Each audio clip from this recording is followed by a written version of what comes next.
guys, it's Alicia here from We to 3, and I am back with another cycle update for my Trying to Conceive series. Today is Sunday, and I'm still on my current cycle that I've been on since we started filming. If you guys have been watching, you know that I just took my last round of Provera last week. It finished on Wednesday, so I'm about 4 days past Provera when this is filming. It'll be 5 when you're watching this on Monday. And Provera for me takes maybe sometimes 10 days to start working, so I'm not really expecting AF for another couple days. And if you don't know what AF means, it means AF.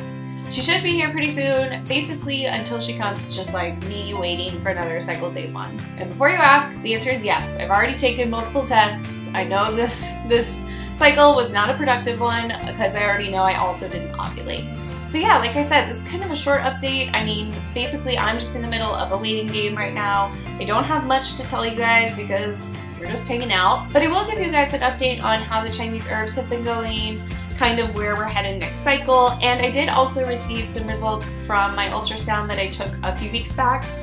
I actually got them delivered into my chart online kind of thing, so that was actually really enlightening, and I'll tell you guys a little bit more about that too. So to start off, I've been taking Chinese herbs for what will be a week tomorrow, and so far I don't notice too many different things happening. I will say that I do actually feel a little bit better throughout the day. I have been feeling like just a little bit more energy, and kind of just feel like my health is all overall like just improved a little bit. I don't know if that's the placebo effect or if like something in them is kind of just making me feel a little bit more upbeat, but I have been feeling like I have way more energy and enthusiasm like going through the day.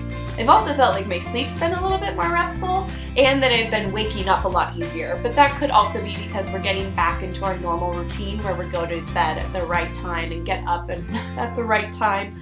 We've fallen out of it a little bit, so it could be just that I'm getting more rest. Like I said, I can't really tell right now if it's just that or if they really are doing magic things for me. So today is actually the 15th, tomorrow's the 16th, Tuesday is the 17th, and like I said in the intro, I took Provera, my last pill of it, last Wednesday, and it usually takes about 10 days for it to kick in. So sometime within this week, basically AF should get here and it should be a new cycle day 1 for me. Right now we're just asking for a lot of prayers that that does not happen on the 17th. That would make it literally the exact cycle of my miscarriage last year, and I would just really like a CD1 to not be the same day. I don't even care if we conceive this next cycle. I would really love to not have a CD1 on the day of like what was that cycle's first day also. It'd just be a little too much for my emotional state. So I'm praying that doesn't happen.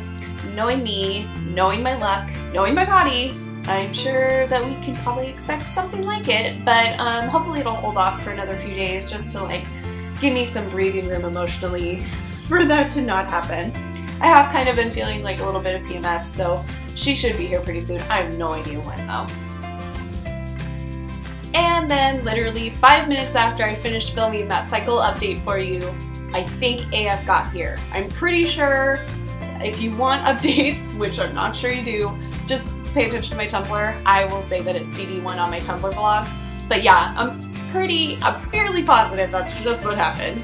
So maybe it was just good juju, like filming my cycle updates. Maybe that's just what it takes to get it going. If you haven't seen my previous updates, definitely go watch them. I'll have the playlist linked below where you can see all of them going back to when we started. And basically our plan for this cycle, if you haven't seen it in our other videos, I am seeing a naturopath right now, and we're basically just going to continue to see her for this cycle and probably a few more after it to see kind of what happens with that, like where she gets me as far as regulating my cycles and maybe trying to get me to ovulate on my own. I definitely have one acupuncture appointment this Friday, and then I'll just keep scheduling them every week for probably the next 4 or 5 weeks through when my next cycle starts and ends. And then we'll kind of play it by ear after that. The naturopath said we would see kind of what that did and if we needed to keep it up for the future cycles or maybe go down to like once every 2 weeks or once a month, hopefully. We might just keep it going and do it once every week. It is really relaxing and nice, and I don't really see the the problem in doing it every week, except that it will get expensive. So that's kind of the plan for this next cycle coming up. I will be taking my Chinese herbs, probably some like supplements, just like a usual prenatal, maybe some other vitamin combinations. I'm gonna ask her, my naturopath, about that on Friday next week, get her kind of recommendations and see where we should go from there. I've also thought a lot about adding in some essential oil therapy. So I'm gonna ask her about those two things at my appointment, and we might add those in for this cycle. Otherwise, Chinese herbs, vitamins, acupuncture, tracking as I usually do, basal body temperature tracking, using OPKs. We're just basically trying to get back on track so where we can see if I'm actually ovulating. And that's our plan for this coming cycle. You'll see probably next Monday, hopefully AF will have come and we'll be a little bit more like informed about exactly what the routine will be every day in the next cycle. So besides those updates, I actually have kind of a cool one. I went to the doctor, like you've heard on my channel, a week or two ago, and she told me my results of my ultrasound that I had that actually ended up confirming that I do have PCOS. And yesterday, out of the blue, my test results from that ultrasound have now been added to, it's called My Chart. It's like a web service that healthcare practitioners use to communicate with their patients, and they like post your test results there so you can see all the info. So I could actually see the radiologist comments and like diagnosis of what was going on in there. So I looked at those and I did a little bit of research, and when I got my ultrasound, I was on cycle day 19. By that point in a cycle where I usually ovulate, I would have ovulated by then. And I did a smidge of research, and I know that like at that point my uterine lining should have been like between like almost 11 millimeters, I think. Like it would have been like pre-ovulatory or like secondary phase, and so it should have been really thick at that point. My uterine lining at the point of ultrasound was a ant flow level lining. Like it was like 4 millimeters, which is super pathetic and I feel sad about. But that also just like lets me confirm like I'm not dreaming.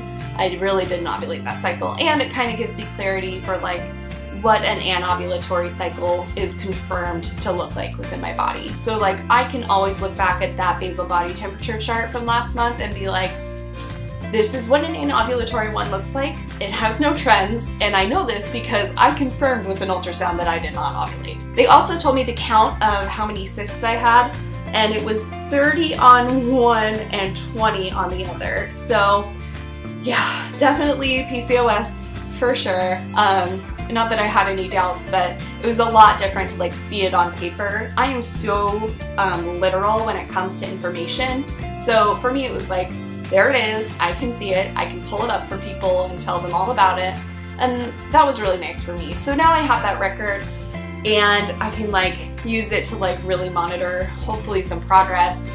Eventually, if we get to a point where we need a repeat ultrasound to take a look at how it's going, I'll have that as kind of like the benchmark to measure things by. And otherwise, I'm managing pretty well. I mean, I have this naturopath appointment, we're waiting on a cycle day 1, we're looking ahead. I'm hoping that this next cycle will be amazing. At least if things don't go well for this cycle as far as like ovulation, at least I feel like we're on the right track and we're like headed in the direction of conception, which is all I'm asking for. And that's it for this week. I may or may not film an update after my naturopath appointment this coming Friday. Depends on whether or not she puts me on a whole other barrage of things or recommends like a bunch of other vitamins or essential oils. If she does like a whole revamp on that side of things, I'll probably film an update just because I like to have that information for myself to look back on. Otherwise, I'll see you guys next Monday and I'll let you know how things go. Keep please commenting, liking the videos, subscribing. I have enjoyed so much getting to know a lot of the ladies here on YouTube that also do trying to conceive videos. You guys have been so awesome with like feedback about things that worked for you, things that didn't work for you, stuff I should try out. I've loved every single minute of it and I love you guys.